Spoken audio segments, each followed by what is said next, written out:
Hello, ഞാനിന്ന് ഇവിടെ ഒരു മുട്ട സ്റ്റൂ ആണ് ഉണ്ടാക്കാൻ പോകുന്നത്.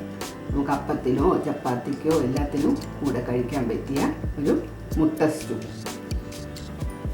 ഞാനൊരു 4 മുട്ടയും 2 ഉരുളക്കിഴങ്ങും പുഴുങ്ങി തൊലിയൊക്കെ കളഞ്ഞ് വെച്ചിരിക്കുകയാണ്. ഇത് ഒരു 1/2 സ്പൂൺ പെരിഞ്ചീരകവും ഒരു കുഞ്ഞു കഷ്ണം പട്ടയും 2 ഗ്രാമ്പും കൂടെ പൊടിച്ച് വെച്ചിരിക്കുക. പെരിഞ്ചീരകം, കുഞ്ഞു കഷ്ണം പട്ട, 2 ഗ്രാമ്പു, പിന്നെ ഒരു കൊച്ചു കഷ്ണം ഇഞ്ചിയും 2 പൊടി വെളുത്തുള്ളിയും കൂടെ ചെറുതായിട്ട് അരിഞ്ഞ് വെച്ചിരിക്കുന്നു. പിന്നെ ഇതിൽ നമ്മൾ മുളക് പൊടി ചേർക്കുന്നില്ല. അപ്പോൾ ഇതിൽ ചേർക്കുന്ന പൊടികൾ കുരുമുളക് പൊടി ഒരു 1/4 സ്പൂണ് പെരിഞ്ചീരകം, 1/2 സ്പൂണ് മല്ലിപ്പൊടി, പിന്നെ വേണമെങ്കിൽ നമുക്കൊരു 1/4 സ്പൂൺ മഞ്ഞൾപ്പൊടിയും കൂടെ ചേർക്കാം ഇതിൻ്റെ കൂടെ. പിന്നെ ഒരു സബോള, ഒരു വലിയ സബോള ഇങ്ങനെ നമ്മൾ സ്റ്റൂവിനൊക്കെ അരിയുന്ന പോലെ അരിഞ്ഞ് വെച്ചിട്ടുണ്ട്. ഒരു 3 പച്ചമുളക് കീറി വെച്ചിട്ടുണ്ട്, ചെറുതായിട്ട് കീറി വെച്ചു. ഇത്തിരി കരിവേപ്പില. ഇത് 2ാം പാലാണ്. ഇത് നമ്മൾ ആ സബോളയിൽ ഒഴിച്ച് സബോള വേകാൻ വേണ്ടി ഒഴിക്കാനുള്ള 2ാം പാലാണ്. തേങ്ങയുടെ കേട്ടോ, തേങ്ങാപ്പാൽ. അപ്പോൾ ഇപ്പോൾ എല്ലാം തേങ്ങാപ്പാലൊക്കെ വാങ്ങിക്കാൻ കിട്ടുമല്ലോ. ഇത് ഞാൻ തേങ്ങ അരച്ചുണ്ടാക്കിയാണ്. 2ാം പാലും ഇത് 1ാം പാലുമാണ്. 1ാം പാലിൻ്റെ കൂടെ ഞാൻ 2 കരിവേപ്പിലയും കൂടെ വെച്ചിട്ടുണ്ട്. ഇത്രയാണ് വേണ്ട സാധനങ്ങൾ.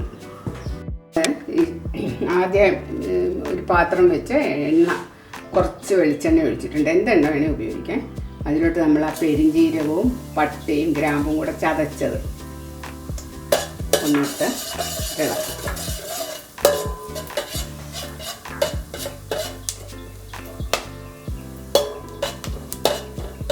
പൊട്ടുമ്പോഴത്തേക്കും ഈ ഇഞ്ചിയും വെളുത്തുള്ളിയും അരിഞ്ഞ് വെച്ചിരിക്കുന്നത് ഇതിലിട്ട് ഒന്ന് മൂപ്പിക്കുക.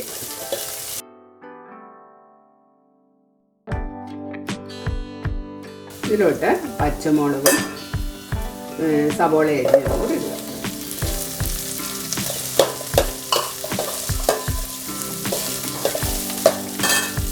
ഈ സമയത്ത് നമുക്ക് ഇത്തിരി കരിവേപ്പിലയും കൂടി ഇതിൻ്റെ കൂടെ ഇടാം.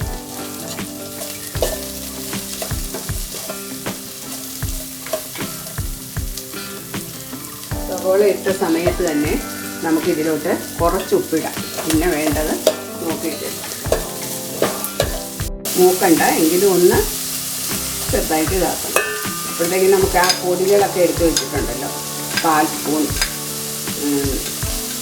കുരുമുളക് പൊടിയും, 1/4 സ്പൂൺ ഗരം മസാലയും, 1/2 സ്പൂണ് മല്ലിപ്പൊടി, ഒരു 1/4 സ്പൂണ് മഞ്ഞൾപ്പൊടിയും ഉണ്ട്.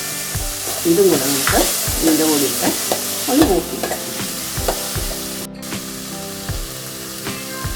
ഈ സമയം നമുക്ക് ഈ 2ാം പാല്, കട്ടി കുറഞ്ഞ പാൽ ഇതിലോട്ട് ഒഴിക്കാം. ഈ സമയം നമുക്ക് നമ്മളിവിടെ ഈ പുഴുങ്ങി വെച്ചിരുന്ന മുട്ട ഞാനിങ്ങനെ 2ആക്കി, കിഴങ്ങും ചെറിയ കഷ്ണങ്ങളാക്കി അത് ഇതിലോട്ട് പെറുക്കിയിടാം. മുട്ടയും കിഴങ്ങും ഒരുമിച്ച് നിങ്ങൾ പുഴുങ്ങിയെടുത്താൽ മതി, ഒരേ പാത്രത്തിൽ വെച്ച് കേട്ടോ.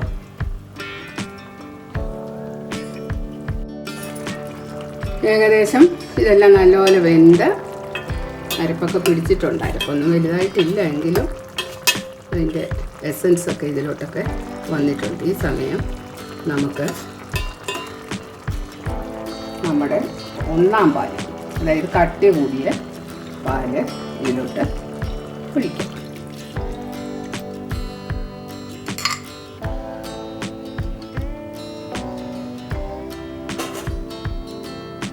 തീയൊന്ന് നമുക്ക് കുറയ്ക്കണം.